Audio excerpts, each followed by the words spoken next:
Okay. Hey, it's a great pleasure to have you, Divine Wrath. Thank you to be here. I want to begin, just want to begin with Kings and Queens. Wow, this song, my God, is nothing short extraordinary. It completely transformed my perspective. It holds a special place in my heart. It showcases your unique ability to connect diverse style, music, and energies. While we recognize you, while we recognize you as a rapper, your seamless integration into rock is simply mind-blowing. Can you share the story behind this song, please? Please, please. First of all, merci beaucoup. Yeah. That's really special to me. Kings and Queens is definitely one of my favorite songs that I've created. Shout out to the Vibrations. That's my band. We made them together. Yeah. So the story of Kings and Queens, it's actually, we made the song up out of nowhere, to be honest with you. So we were having a practice and I think we were just finishing up and my bassist, William, was just like messing around on the bass and he came up with the dun dun dun dun dun dun dun dun dun dun and then he was just playing that for like 4 or 5 minutes. I was wrapping up, ready to just leave, and then my drummer just gets on the drums and then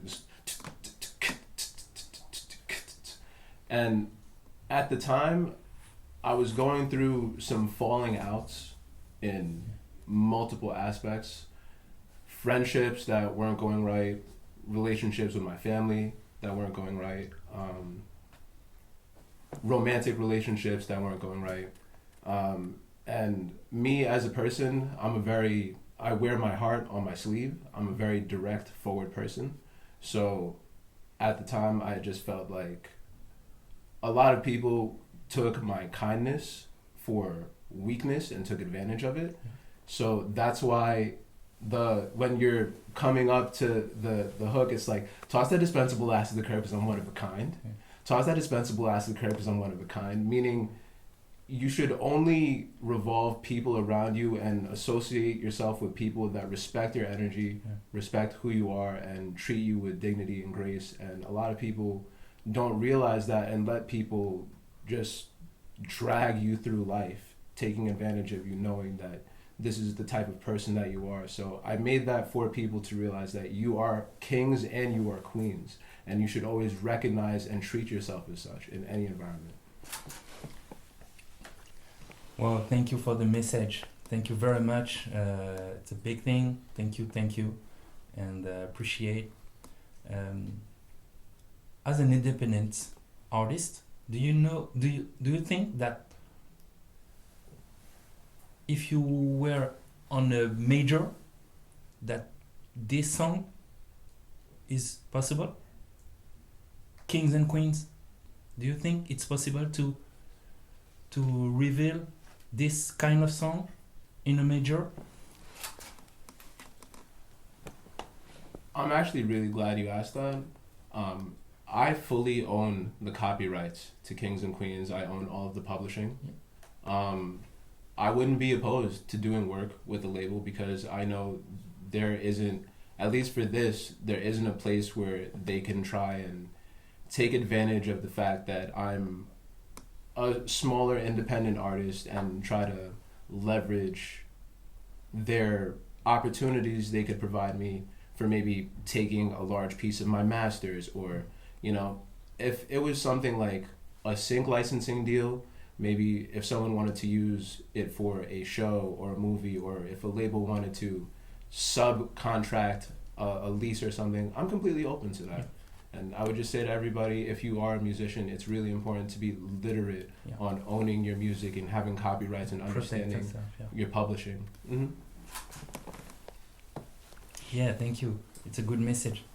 I would love to hear about the beginnings of your career and the key milestones that have shaped your journey. Okay, so My musical journey began at the age of 9. That's when I started playing guitar. Um, I started rapping when I was about maybe like 14 or 15. Um, in terms of the music I was around, it was always really diverse. I grew up listening to a lot of rock, metal, punk music, but my family is also Haitian, so I would listen to a lot of Caribbean music, soca music, compa music. Um, Compas direct. we, Oui. and my sister is actually who put me on to hip hop. The first hip hop album I ever listened to was Illmatic, at around like 12, 13. So around that time, shout out God's Plan. That's my cousin from Brooklyn. I'm from Long Island in New York, and I used to always travel back and forth when I was young, and that's how I met Frank Knight. Frank Knight was really good friends with my cousin God's Plan, and then I never took rapping seriously. I would just do it here and there from time to time, but around the age of 14 to 15, I was still making more punk rock, emo, screamo music, and I understood just from certain bands like System of a Down or Rage Against the Machine that there are a lot of bands where the singers do rap, and the context of how they put the lyrics may be different or a different kind of energy, but the principle of how they're delivering it is the same. So whenever I would go over and they would be just chilling, having a cipher or whatever, I would join in. And then one day, Frank and my cousin was like, "Yo, we're bringing you to the studio." I came. Shout out Jay Ronan and All Elements. That was the first place I ever recorded a single song at. It was a freestyle over "It Ain't Hard to Tell" by Nas. And yeah, like after that, I was kind of just listening back to it. I was like, you know, I really think I could actually, like, I could rap, you know? So I started doing that and going back and forth between, like, doing stuff with my band as opposed to doing stuff solo as a rapper. And then at the age of 21, I started producing because I had understood how to play guitar. I can play bass, I can play piano, I can play drums. And at a certain point, it got frustrating for me to try to explain what I wanted to a producer. And I didn't really understand the terminology that well, so I was like, you know what, I might as well just start doing this too. And I actually fell in love with that. I really love producing. I like making all kinds of beats, hip-hop, trap. I like making house music. I have an EDM tape out now too, and that's been doing well. So that's a little summarization of my music journey and the milestones, and honestly just being able to link up with Frank, and over the past 6-7 years being able to do shows with underground advocates and being able to get more presence and experience on stage has definitely boosted my conception of myself, what I could do with myself, and look where we are now. He's like a mentor. Frank is like a mentor. So you name one of your projects, Therapy is embracing the journey of an independent artist, free from musical boundaries. One of the most profound ways to express your neurose, your soul, and to share your inner world without the need for a therapist. What do you think about the fact that you wrote the song called Therapy, named Therapy, and you don't have to go to see a therapist? The music is, it's okay for you, just the music, make music, produce music? I think when you talk about therapy, like, it's important to understand that it's a state that we feel from something. So there's anything that could be, there's some people where it's like exercising is therapy to me, or like I go into like my shop and I work on wood crafts or whatever. I'm a really big advocate for mental health. Going to see a therapist has honestly changed my life. I started doing that maybe about like 4 or 5 years ago, so I actually do see a therapist, but music is my therapy, you know. And the song in general has been doing incredibly well. Shout out to Germany, they got that to like 6,000 plays over like the past couple months. But I don't think that to have therapy, you need a therapist. You can do whatever, but just understanding having something to release whatever it is, you know, it doesn't necessarily mean you have to calm down. Maybe you need to be active, you know, in order to release whatever it is that you're thinking, or you know. So what is your feeling to be in France and maybe encounter other artists, French artists, independent artists? What is your feeling? What is your I don't know. Yeah, your feelings.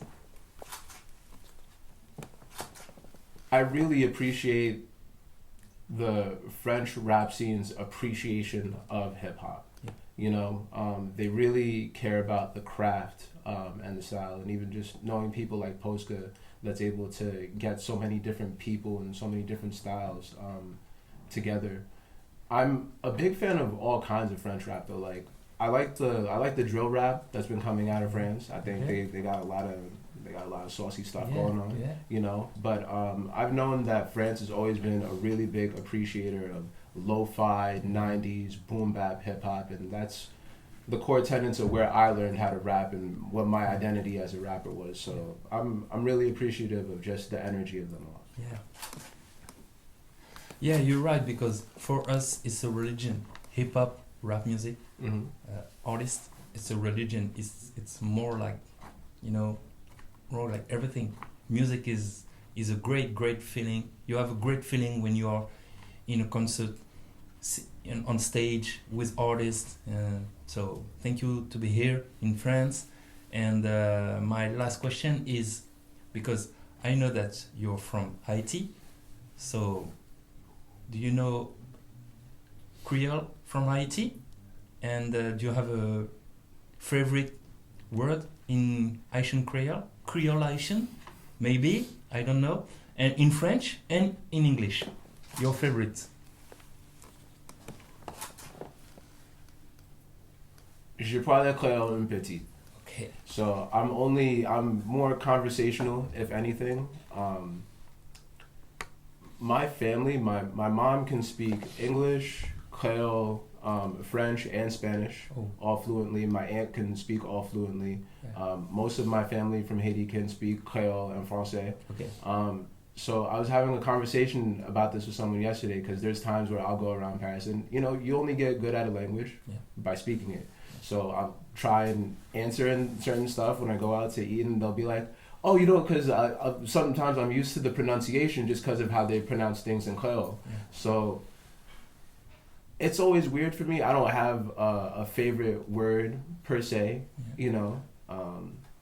But I did look up what divine wrath in Creole would be, and it's coleboye. Okay, coleboye. Oui. Okay, so and what is your favorite word in English? In New York or in your neighborhood, you know? Facts. Facts. Facts. Okay. Why? The sound. The meaning. Okay, the meaning. Okay. The facts. I follow the facts. Okay, thank you very much, Divine, Wrath, and I hope the best for you on the future, and for us too, listening to your music. Thank you very much.